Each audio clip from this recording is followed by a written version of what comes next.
We're talking Lady Saints softball. I'm here with Lady Saints head coach Kristen Silva. The team wraps up its season on Sunday against Dodge City at 2-4 at French Family Field. You know, the game is important, but it actually is kind of a special day. It's sophomore day, and you guys have 7 sophomores who are leaving the team. Let's talk about them. Well, of course, yes, we're playing Dodge, kind of going into a big game, so hopefully we can get a little bit higher in our bracket for going into tournament. And of course, yes, it is sophomore day. 7 sophomores are leaving us. Couple big, huge people, are, of course, are Alyssa, Amberlyn, Brooklyn, Speed in the outfield. Haley behind the plate. Good thing is we're not losing a pitcher, but of course we're losing 7 of them, which is kind of huge. So we'll start with Corlin.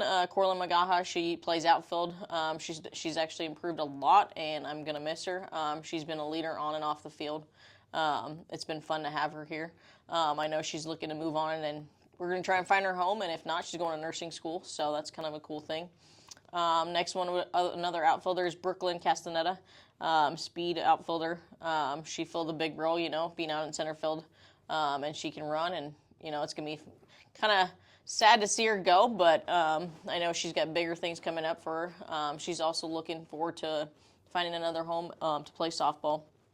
I know she wants to emphasize in exercise science, so she's kind of looking for some schools. I know she's been talking to a couple.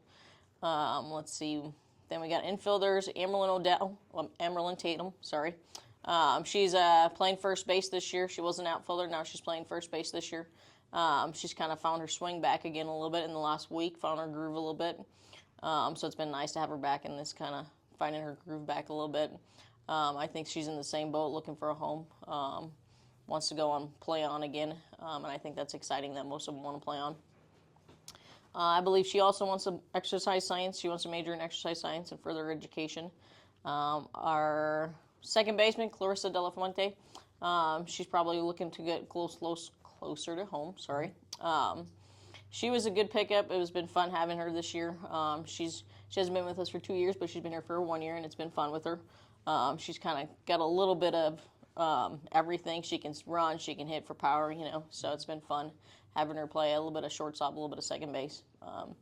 She's also looking to find a home for the next place also to play.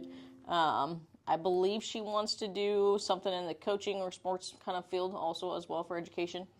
And then we got Alyssa Morgan, who's going to be a huge, we'll miss her for sure. She's been our leader on and off the field no matter what. She's a utility kid playing catcher, third base, shortstop. Kind of funny that I recruited her as a catcher and she ended up playing everywhere else. She wants to do kind of a nutrition and exercise science kind of route. I know she's been talking to a couple coaches also down in Texas and Oklahoma, so we're going to hope to see where she goes next and kind of follow her a little bit. Then we got Haley Mahalik behind the dish. She's been, she kind of battled it out last year for playing catcher, and this year she gets to be the catcher who's pretty much always going to. She's had a hell of a year, She's kind of hit her stride a little bit, then she struggles and hits her stride again. So it's kind of been fun. I mean, she made the winning catch from the squeeze play against Kobe the other day, rose into a double play. So it's been fun. Haley is, I think, also majoring in exercise and kind of the sports route. A lot of them are. She wants to play as well. She's been talking to a couple coaches as well. So, and then we have Molly Hardy, who unfortunately had a career-ending injury to her shoulder in the early February. So she hasn't played since February. She played 9 games, and that's about it. But she's been a great kid. She's always been around helping her teammates out. And I think she would be going to school to do vet school. So.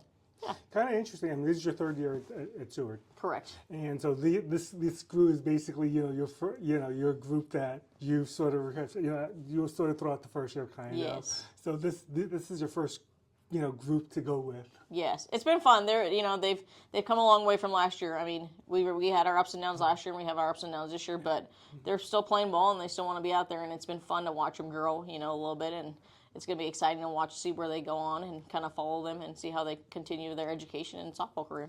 Yeah, you sort of talk about a little bit of the pluses, from, especially in that sweep of Colby and that double play, and you had runners second and third, and I thought for sure that seriously that they were going to score, but you guys got out of it, and it was a Yes. great play with that. Yes. You know, with the catch and doubling them up. So I think it was great. just fun to have them. You know, we went there. We kind of got murdered a little bit, honestly.